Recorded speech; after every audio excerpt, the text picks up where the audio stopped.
Well, thank you. But it's inspiring to see everybody here, really, because I think what I run across so much in my career, what I've run across so much is, for my career as a teacher and as an administrator, even now as a superintendent, is the idea that multicultural education is some sort of a product. It's some sort of a set of books. It's some sort of a video. It's some sort of a seminar that you go to. It's a mindset. It's a belief. It's a philosophy. It's a passionate belief in an America that's pluralistic, that's multicultural in nature, that was born of immigrants, that continues to thrive as a nation of immigrants, to the extent that the old saying back in the 1800s is still true today. You cannot spill a drop of American blood without spilling the blood of the entire world. Because all of us can be traced back to a family that made a decision to come here for the promise of freedom. Now, I was blessed as I sat through this presentation that 25, 30 years ago, before the themes of multicultural education and equity and culturally relevant instruction were even true, I had a series of educators across time. They painted a picture of major events and times in American history that forced me to view them through a lens that wasn't my own.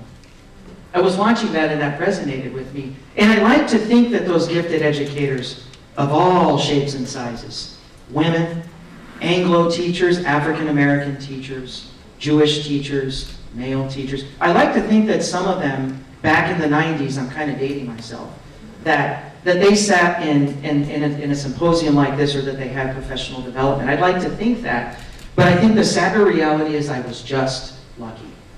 I was just lucky. And we don't want our kids to be lucky. We want the natural order of things in this nation and this district, which is a microcosm of an America we all love, a district that welcomes all and serves all. 79 countries represented in this district, 79 different languages. We welcome all, we love all. And I want kids to be as lucky as I was. I want kids to have a collection of educators that told the stories, that tell the stories that move people. Because you see, my first recollections of a war hero was of Joseph Medicine Crow, the last great chief of the Crow Nation, who on a cold night in 1943, as he was about to lead his platoon on a war party to capture an SS camp in Nazi Germany, he calmly played his war drum. He painted the red war stripes on his shoulders under his uniform. He calmly put the painted yellow eagle feather of the Crow Nation under his helmet, and he calmly led his platoon to victory, accomplishing the 4 feats of a Crow medicine war chief. So my first notion of an American war hero was not Anglo, it was a Native American.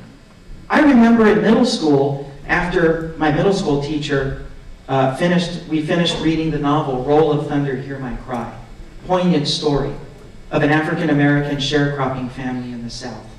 I remember coming in the Monday after finishing the novel and we were about to present our book reports. And the first thing that we did was we watched Marian Anderson's Easter Sunday 1939 rendition of My Country 'Tis of Thee, at the foot of the great emancipator, the Lincoln Memorial in Washington.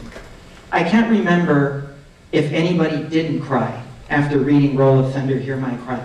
How can this woman, so marginalized, sing at the foot of the Lincoln Memorial after we just read what this African American family had to go through? My teacher created that picture for me. I remember in high school, freshman year, reading the story of Yen Cheng, Life and Death in Shanghai. The bravery of a woman who stood up to Mao Zedong's Cultural Revolution in Shanghai and almost lost her life for it, and by the grace of something greater, made her way to San Francisco and became an amazing matriarch and mother to a thriving Chinese American family. These were pictures that were very vividly created for me, intentionally by the gifted educators that I got lucky to have.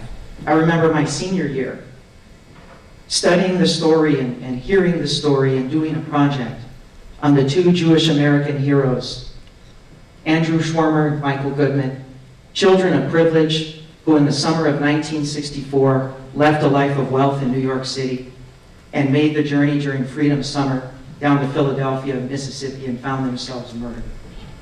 I got to see the civil rights movement through the lens of the Jewish American community and learn for the first time that there were white allies, that there were liberal allies, that there were Jewish allies. That was a picture created for me by the gifted educators that I got lucky to have in my classroom. So the moral of this story is, we don't want kids to get lucky. We want the experience that I had in the multicultural classrooms of the Peoria Unified School District to be the norm of business that we do here in the Tucson Unified Community, because here's the facts.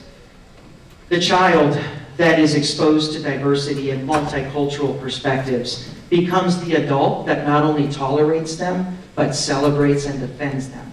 And that is our goal here in the Tucson Unified School District. So I celebrate your commitment to providing multicultural lenses to all of our students in the work that you do, especially in the lower grades K-3, because those are the very, very powerful moments and leverage points that we have that shape belief systems across an entire lifetime.